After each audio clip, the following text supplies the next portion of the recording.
Muy buenas tardes a todos y bienvenidos un día más al invitado de Radio Francia Internacional. El realizador peruano Hernán Rivera presenta su película documental Memorias de Uchurajay en el Festival de Cine Peruano aquí en París, que tendrá lugar del 7 al 13 de junio en el Cine Saint-André-des-Arts en pleno barrio latino. Atención, hoy día es un día especial para nosotros. Muy buenos días, amigos en todo el Perú. Esto es Radio Exitosa FM, transmitiendo desde Lima en los 95.5 para todo el Perú. Ustedes recordarán la palabra apenas la diga: Uchurajay. Uchurajay, Ayacucho. 32 años. Los que son muy jóvenes tal vez no recuerden la historia. 8 periodistas, entre ayacuchanos y limeños, salieron a buscar la noticia y fueron a pie a buscarla a Uchurajay en tiempos muy violentos. Los campesinos finalmente asesinaron a estos 8 periodistas y esto convirtió a Uchurajay en todo un símbolo del desencuentro entre el periodismo y la población. ¿Han sido 300 quiénes? 300 campesinos comuneros de esta zona de Uchurajay e Iquicha. Los que han matado a los periodistas, los que han matado a los periodistas. ¿Y por qué los mataron? Porque los hinchas les dijeron de que toda persona extraña que vieran en la comunidad les dieran muerte. Una vez más les pido con el corazón en la mano, hablo como madre. Señores periodistas, unámonos de una vez por todas. Unámonos y a una sola voz gritemos justicia. Queremos la verdad.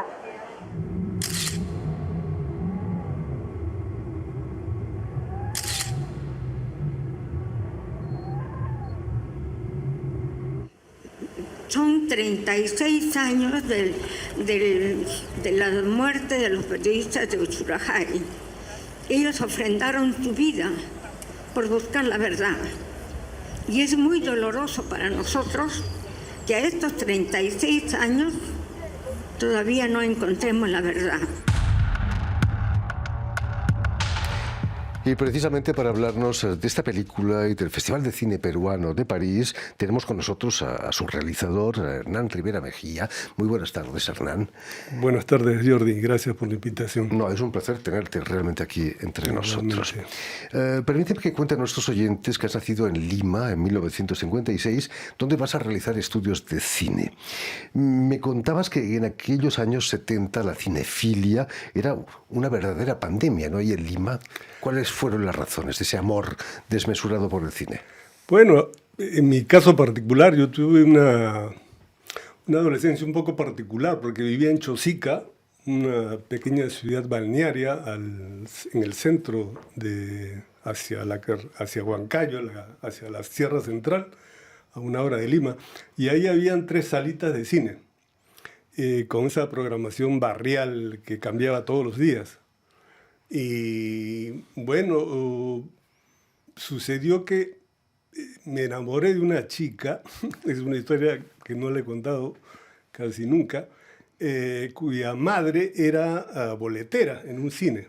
Entonces esta chica, como podía ir al cine gratis todos los días, y yo por seguirla a la chica iba, solamente que a mí me costaba.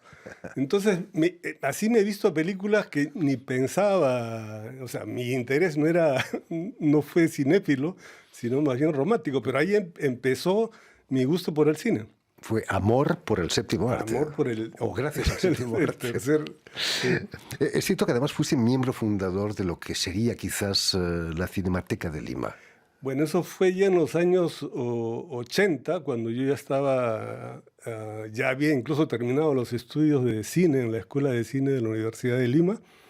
Y bueno, había un grupo de cineastas, un gran grupo de gente diversa de cine, productores, realizadores, técnicos y cineclubes también, que frente a la necesidad de una cinemateca, ¿no? Entonces nos reunimos, se reunieron, yo llegué un poquito después, y para hacer un trabajo de difusión, pero también de recuperación y conservación del material cinematográfico, ¿no?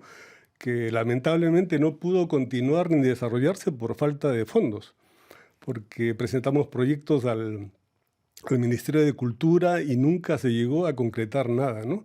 Y lamentablemente hasta ahora se carece de una cinemateca, ¿no? Que es una gran falencia. Una filmoteca es una manera de luchar contra el cine oficial, quizás, ¿no?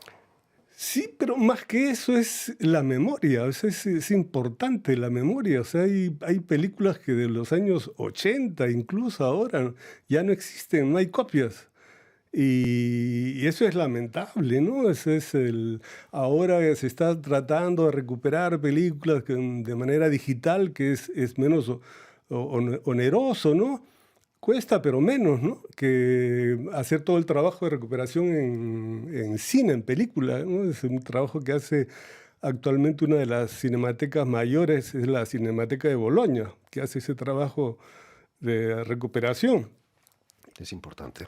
En aquellos años ahí en la universidad vas a hacer tus pinitos como actor también, bajo la dirección de Carlos Padilla. Para un realizador es importante meterse en la piel de un actor. Por supuesto, aunque en ese entonces para mí la motivación principal de hacer teatro en la universidad con el grupo de teatro universitario yo era muy tímido y dije, esta es una manera un poco de desinhibirme, de hacer un trabajo de grupo y efectivamente, ¿no? Me sirvió mucho trabajar con este grupo y con Carlos Padilla pude trabajar después, ya fuera de la universidad, con un grupo ya profesional, ¿no? Muchos de los grandes actores confiesan que son grandes tímidos también, ¿eh? Sí. Y es cierto que eso ayuda mucho para el trabajo después de dirección, ¿no? Por supuesto.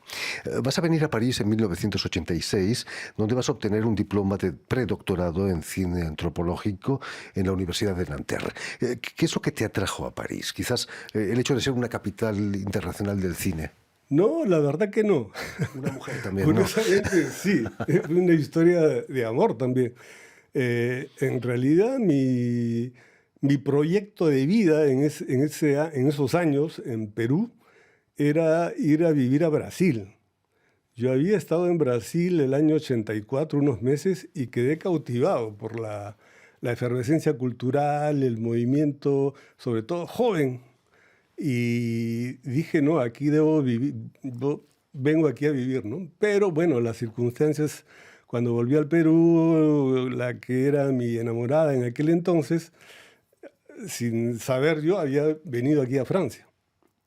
Entonces fue un año ahí muy de incertidumbres y decidimos, bueno, ¿por qué no vienes, me dijo esta amiga, a pasar aquí un año por lo menos, ¿no? Solamente que no fue un año, pues fue una historia más complicada porque hubieran dificultades para conseguir la visa. Bueno, a fin de cuentas pude venir y bueno, y sigo aquí, ¿no? Llevas casi 40 años aquí. Casi. En Nanterre vas a conocer al cineasta y antropólogo también francés Jean Roux. ¿De qué modo influenció tu manera de ver el documental? Alguien que ha hecho tanto cine documental en África, por cierto. Sí. Bueno, Jean Roux para mí fue una experiencia única, ¿no? Y o sea, tuve conciencia de eso mucho más tarde, ¿no? Porque con Jean Roux era la imagen tutelar de esta formación en cine antropológico en Nanterre, que es una escuela ya con tradición, ¿no? Pero paradójicamente, digo, no había un curso clásico tradicional con Jean Roux. Su curso, que era un seminario de cine, era dictado, entre comillas, en la Cinemateca francesa, en la sala de Chaillot. Y sus clases consistían en sábados, desde las 10 hasta las 2 de la tarde, viendo películas y discutiendo, pero discutiendo de una manera muy acalorada, ¿no? Sobre el cine. Él pasaba películas de la Cinemateca clásicos y a veces invitaba a cineastas y proyectaban los montajes de trabajo de algunos cineastas, ¿no? Y bueno, esa fue una experiencia muy rica y mi gran sorpresa fue cuando tuve que sustentar mi tesis. Mi tesis era una película, 16 milímetros, que hice un documental sobre un personaje fabuloso de Siré. Y él era presidente del jurado. Y la sustentación terminó siendo una conversación entre Jean Rouch y yo. O sea, a él le fascinó mi película, lo que para mí fue una cosa, ese fue un reconocimiento mayor para mí, ¿no? Volviendo precisamente a tu película, Memorias de Usura Hai, ¿tiene la huella quizás de Jean Rouch? Sí, por supuesto, sí. Bueno, Jean Rouch es el fundador del cinema directo, bueno, aquí lo bautizaron cinema d'arité, pero sin ser tan ortodoxo, porque Jean Rouch tenía dos líneas de trabajo, ¿no? La línea puramente etnográfica, que es toda su cinematografía hecha en África, precisamente en el Malí, en la cultura Dogon, y luego un cine más personal, siempre ligado al África, pero en la que él improvisaba, era más ficción con elementos documentales, ¿no? Y bueno, cuando yo hice una película anterior, ¿no? Crónica a propósito de un verano, sobre Crónica de un verano, hablé con Jean, fue una de las primeras personas con las que hablé y para solicitarle la autorización de hacer esta película, y él me dijo una cosa, me dijo, hazla, pero no esperes conseguir dinero, me dijo. Consíguete un buen sonidista y hazla, tú en la cámara y lárgate. Pero para mí era un proyecto demasiado grande y me pasé 5 años buscando financiamiento y a las finales lo hice siguiendo sus indicaciones, ¿no? Desgraciadamente falleció en un accidente de tráfico. El 2004. En África. En África, bueno. Terrible. Trágicamente, pero felizmente, podríamos decir también, porque murió ahí donde él nació como cineasta también, ¿no? Por supuesto. Cuéntanos, ¿qué te ha interesado de la historia de esos 8 periodistas asesinados ahí en la región de Ayacucho en el 83, si no me equivoco? Sí, el 26 de enero de 1983. Mira, Uchurajay es un caso emblemático en la historia reciente peruana, ¿no? Por muchas razones, ¿no? Hay que recordar que el año 80 empieza a actuar la guerrilla de Sendero Luminoso, ¿no? Y esto sucede en el 83. En esos años, el accionar de Sendero y sus enfrentamientos con las Fuerzas Armadas y policiales daban cuenta de muchos muertos. Pero desde Lima, desde las ciudades, eso se miraba como si fuera otro país, era como hablar del Salvador, de Vietnam. Y en la prensa se veía, ¿no? Muertos por aquí, muertos por acá, 10 muertos. Y no importaba mucho, eso era algo terrible, visto desde ahora, ¿no? ¿Y qué pasó con lo de Uchurajay? Por primera vez se daba cuenta de este conflicto, ¿no? De manera así flagrante. ¿Por qué? Porque en este caso habían muerto 8 periodistas. Claro. Bueno, sí. Abres la película con unas imágenes del presidente Fernando Belaúnde, sí. En el que dice que su misión es servicio y un luminoso sendero. Dice, por ese luminoso sendero. ¿Pero lo dice adrede o fue casualidad? Mira, esa es una de las cosas que... o sea, yo no tengo... Cuando empecé a trabajar esta película no tenía nada escrito, no tenía un guión, no tenía... Porque no me interesa trabajar así. Entonces, estuve recopilando material. Y había mucho material que me interesaba y que no pude ubicar. Entonces, hay mucho material que lo he encontrado de manera casual, accidental. En el caso encontré en la biblioteca de Lima unos archivos justamente cuando asume el poder después del golpe, ¿no? Y cuando lo escucho, lo que dice, pero esto que es una broma, es una ironía, ¿no? Y no, lo dijo, ¿no? O sea, por ese sendero luminoso. Y bueno, pues le tocó ir por ese sendero luminoso. ¿Por qué 8 periodistas de varios medios nacionales que vienen de Lima se presentan a pie, además, en la región de Ayacucho? ¿Qué querían? ¿Comprobar que si la versión oficial de lo que se decía en los medios era cierta o no? Claro. O sea, lo que había pasado antes fue el 21 de enero. Bueno, hay que decir que en diciembre en diciembre toda esa zona es ocupada, no ocupada, sino que queda, según un decreto ley, bajo el control de las Fuerzas Armadas. O sea, es una zona militarizada, declarada en emergencia. Entonces empiezan a una política y una estrategia militar buscando la colaboración de las comunidades indígenas. Difícil Sí. tarea. Y el 21 de enero, ¿qué sucede? Que en una comunidad llamada Huaychao matan los mismos comuneros a 7 supuestos senderistas, los masacran. ¿Y cuál es la reacción del gobierno y de las Fuerzas Armadas frente a este linchamiento? Fue de aplaudir. O sea, Belaúnde aplaudió esto como un gesto heroico, patriótico, y diciendo que este es el ejemplo que deben seguir todas las comunidades. Pero los muertos no tenían nombre y, bueno, todo el mundo dio por sentado de que eran senderistas. Por ahí algunos periodistas dijeron, no, son chicos, son niños y que no son senderistas. Entonces, estos periodistas desconfiados de la versión oficial quisieron averiguar. Pero ¿qué sucede 3 días después? En la comunidad de Uchurajay, siguiendo el ejemplo de los de Huaychao, matan a 5 senderistas, supuestos también senderistas. E igualmente, más aplausos. Entonces, a sabiendas de los peligros y de todo eso, pero estos periodistas, a pesar de todo, deciden ir ahí, ¿no? En tu película vemos a Belaúnde diciendo que los campesinos deben aniquilar a cualquier extranjero que pase por su comunidad. No, eso no lo dice. No.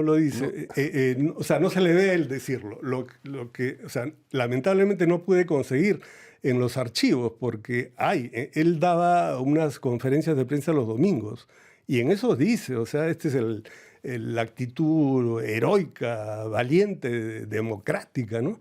Y eso lo tengo solamente en textos, lamentablemente no hay archivos de eso, ¿no? Hernán Rivera, poco después de la masacre se va a crear una comisión de investigación que va a presidir nada más y nada menos que Mario Vargas Llosa. Sí. ¿De dónde salía Mario Vargas Llosa para presidir una comisión como esa? Bueno, yo creo que fue una reacción de Belaúnde así un poco desesperada, y la única manera de limpiar un poquito el prestigio, porque estaba, bueno, esta muerte se hizo conocer a nivel mundial, entonces nunca antes se había dado ese tipo de masacres de 8 periodistas al mismo tiempo, nunca.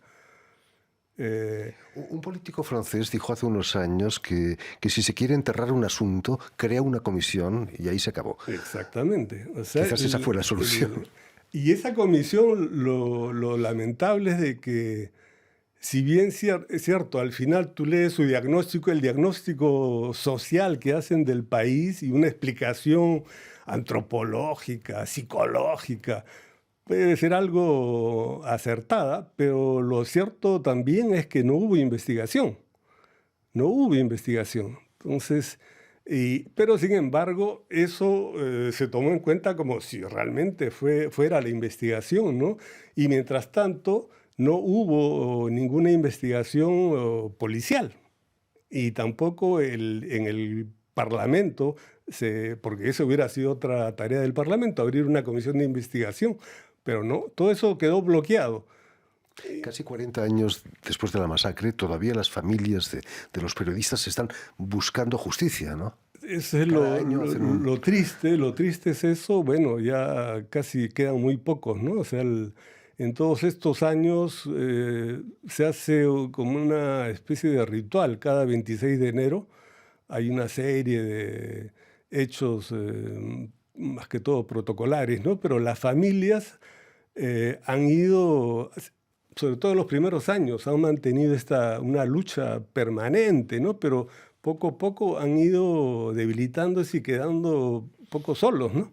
Y bueno, la última, la mamá de Mendívil, que era una de las más activas, ya viejita, murió justo el año pasado, ¿no? Sí, hace 2 años, sí. Terrible. En fin, pues ya lo saben, Memorias de Uchucchacay, película documental de Hernán Rivera, va a ser proyectada la semana próxima, el 11 de junio, si no me equivoco, en el cine Saint-André-des-Arts, en pleno barrio latino aquí en París. Recordemos que está en el marco del Festival de Cine Peruano en la capital francesa. Muchísimas gracias, Hernán, por haber estado aquí con nosotros. Permíteme también que dé las gracias a Vanessa Loiseau y a Julián Leng, quienes se han ocupado hoy de la realización del programa, y enviar un saludo muy especial a nuestros telespectadores que nos siguen en toda América Latina, seguro que en Lima también, gracias a una cadena de televisión internacional que se llama UCL, Unión Continental Latinoamérica, que emite desde Montevideo, en Uruguay.